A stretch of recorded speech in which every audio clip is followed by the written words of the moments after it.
Les bénéfices industriels chinois ont chuté de 4,3% en avril par rapport à il y a un an, ce qui était beaucoup moins que la baisse de près de 35% en mars. Les bénéfices ont chuté de 27,4% au cours des 4 premiers mois de l'année, et c'est de 46% dans les entreprises d'État et de plus de 17% dans les entreprises privées.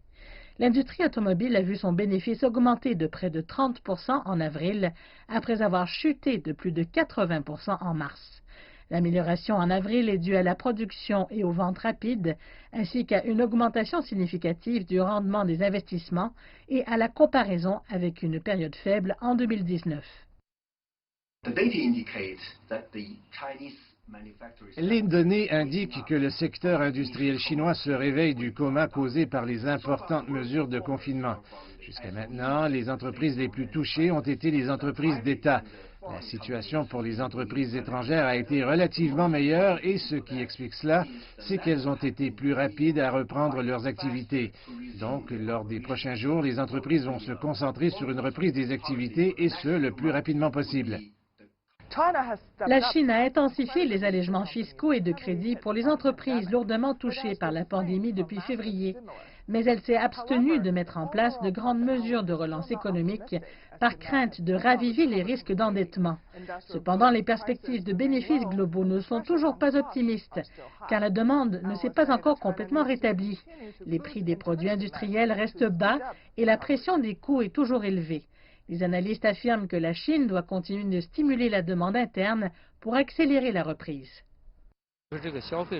La consommation intérieure continue de se redresser, mais la reprise de la demande est plus lente que la reprise de l'offre. Nous devons donc continuer à travailler sur le retour au travail, redémarrer la production et les marchés pour relancer la consommation intérieure afin d'équilibrer l'augmentation de la production.